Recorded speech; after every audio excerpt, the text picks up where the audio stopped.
KBC में जिस तरह से सवाल इस बार पूछे जा रहे हैं, जो लोग भारत तेरे टुकड़े होंगे का नारा लगाते थे उनको एक यूथ लीडर के तौर पे ऑप्शंस जो 4 दिए जा रहे हैं उसमें उमर खालिद और कन्हैया कुमार जैसे लोगों का भी नाम है। मतलब जिनके ऊपर केस चल रहे हैं, जिनके ऊपर एफआईआर है, वो यूथ लीडर के तौर पे केबीसी में 4 ऑप्शंस में से दिए जा रहे हैं। एक सवाल उन्होंने कल परसों में भी पूछा है, शायद कल का ही वो एपिसोड है, जिसमें उन्होंने ये पूछा कि 25 दिसंबर को भीमराव अम्बेडकर साहब ने कौन से धर्म ग्रंथ की प्रतियां जलाई थी।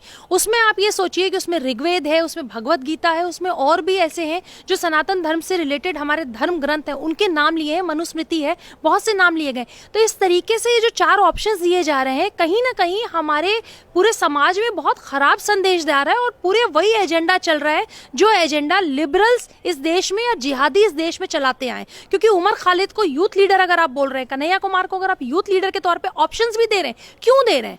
क्या हम यूथ लीडर के तौर पे दाऊद का नाम ले सकते हैं? तो आप उमर खालिद का भी नाम नहीं ले सकते। अगर आप उमर खालिद का नाम ले रहे हैं, कन्हैया कुमार जैसे लोगों का नाम ले रहे हैं जिनके ऊपर ऑलरेडी चार्जशीट लगी हुई है। कन्हैया कुमार को सबने देखा है जेएनयू में भारत तेरे टुकड़े होंगे कि किस तरीके से वो हिस्सा होते थे। इसके बावजूद केबीसी में जिस तरह से सवाल पूछे जा रहे हैं, कहीं ना कहीं इनको बढ़ावा दिया जा रहा है, इनके मन को बढ़ाया जा रहा है और कहीं ना कहीं इनको बढ़ाने के बाद जिस तरीके से पूरे देश में गलत छवि पैदा कर रहे हैं, जिस तरह से सवाल पूछा गया मनुस्मृति के बारे में, ऋग्वेद के बारे में या हमारी भगवत गीता के बारे में, ये ऑप्शंस दिए जा रहे हैं। आप बहुत गलत संदेश दे रहे हैं और महानायक से तो हमें बिल्कुल उम्मीद नहीं है वैसे, लेकिन उम्मीद हम कर भी सकते हैं क्योंकि ये वही महानायक हैं जो पिछले 4 महीने से सुशांत के केस पे चुप्पी में है, जो मौन व्रत पे है। मैम, ये जिस तरीके के जो एजेंडे चलाए जा रहे हैं, चाहे वो केबीसी हो, बिग बॉस हो, जो जनता इनका जमकर बहिष्कार कर रही है, पर उसके बावजूद भी सुधरने के लिए नहीं आ रहे। क्या करना चाहिए अब जनता को इनके साथ? देखिए, जनता ने तो सबसे पहले अपना फैसला सुना दिया कि इस बार देखिए, चाहे बिग बॉस हो चाहे केबीसी हो, मैंने तो सुना कि जितने लोग देखते थे उसका 10% भी लोग अब बिग बॉस नहीं देख रहे हैं और ना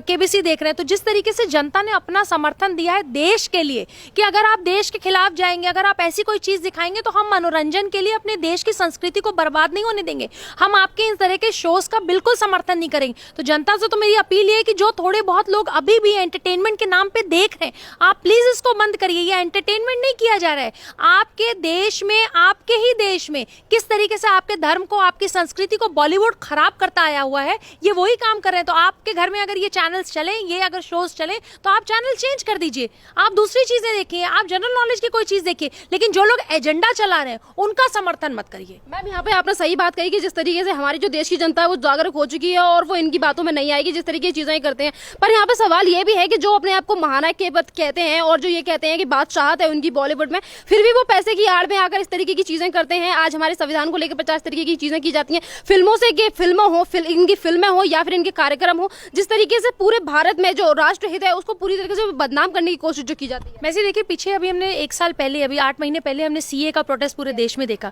और आपको पता है कि अमिताभ बच्चन जी के बहुत लोग फॉलोअर हैं। मतलब अभी उनको जब कोविड-19 हुआ, उनके परिवार को कोविड-19 पॉजिटिव जब ये लोग पाए गए, तो किस तरीके से पूरे देश में हवन पूजा, किस तरीके से इनको माना जाता है, किस तरीके से इनको, मतलब लोग इनको पूजते हैं। इनका क्या फर्ज नहीं बनता कि जब सीए के प्रोटेस्ट में लोग जो है देश जलाने का काम करते हैं, तो ये वहां पे एक ट्विटर पे जो आदमी हर 5 मिनट पे एक ट्वीट करता है, वो एक अपील नहीं कर सकता इस देश के युवाओं के लिए कि देश जलाना या भारत तेरे टुकड़े होंगे का समर्थन देना? या जो आज की डेट में, मतलब आज देखिए कि एएमयू में कुछ यूथ लीडर्स ने वहां पे आज फ्रांस के विरोध में, मतलब जिसने गला काटा है उसका समर्थन कर रहे हो, फ्रांस के विरोध में खड़े हुए। तो क्या बॉलीवुड के बड़े महानायक या बड़े जो जिस तरह के हीरो हैं जिनको देश अपना पूजता है, अपना हीरो मानता है, अपना आइकॉन मानता है, छोटे छोटे बच्चे जिनकी फिल्में देखने के लिए अपने माँ बाप से जिद करते हैं, 500-500 रुपए लेके लाइन में लगे रहते हैं, उन महानायक का फर्ज नहीं है उनको समझाना, उनके लिए ट्वीट करना? ये नहीं करते। इनको सिर्फ पैसा कमाना है। इनके लिए अगर सब कुछ, सबसे ज्यादा अगर कुछ इंपॉर्टेंट है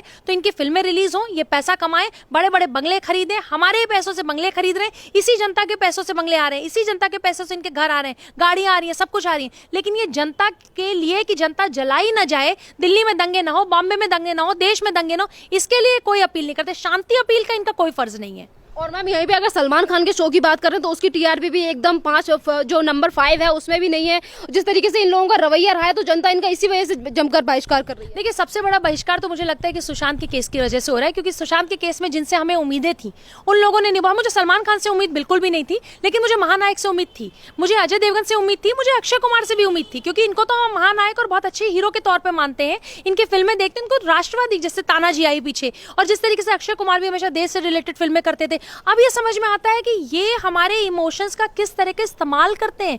ये वो फिल्में बनाते हैं जो हमारे दिल के, दिमाग के, जहन के, आत्मा के, देश के करीब हो। हम वो फिल्में देखने जाते हो, इस फिल्म का पैसा ये पाते हो, ये अरबपति बनते जाते हैं। लेकिन जहां एक्चुअल इन हीरोज की जरूरत है, जहां देश तोड़ने की बातें हो रही हैं, जहां देश जलाया जा रहा है, वहां कौन खड़ा होता है? जहां हमारे देश की सुरक्षा रक्षा की बात होती है, हमारा वही आर्मी का जवान, वही सीआरपीएफ सीआईएसएफ का जवान, हमारा एक्चुअल हीरो वही है जो बॉर्डर पे हमारे लिए लड़ रहा है। लेकिन हम जिनको हीरो मानते हैं वो हमारा हीरो है ही नहीं। यही तो हमारे युवाओं को समझने की जरूरत है कि जो 500 रुपए आप खर्च करते हैं इनकी फिल्मों में, वो अभी पीछे एक अकाउंट डिस्प्ले किया गया था कि अगर आप इंडियन आर्मी को कहीं से सपोर्ट करना चाहते हैं, या भारत सरकार के जो डोनेशंस होते हैं जिसमें भारत सरकार अपील करती है, आप वो 500 रुपए, 100 रुपए, 50 रुपए, 2 रुपए, 4 रुपए, whatever you want to give, आप उनमें दीजिए। लेकिन इनकी फिल्में देखने मत जाइए, क्योंकि बॉलीवुड में वही लोग बैठे जो कहीं ना कहीं दुबई, पाकिस्तान का साथ देते हैं। मैम, अपनी फिल्मों को बहिष्कार से बचाने के लिए जिस तरीके के एजेंडा चलाए जा रहे हैं बॉलीवुड की तरफ से, अगर बात करें अक्षय कुमार की मूवी लक्ष्मी बॉम्ब की, तो जिस तरीके से जनता की तरफ से मांग उठ रही थी, जनता में आक्रोश था कि किस तरीके से उन्होंने मूवी बनाई जिसका नाम लक्ष्मी बॉम्ब रख दिया,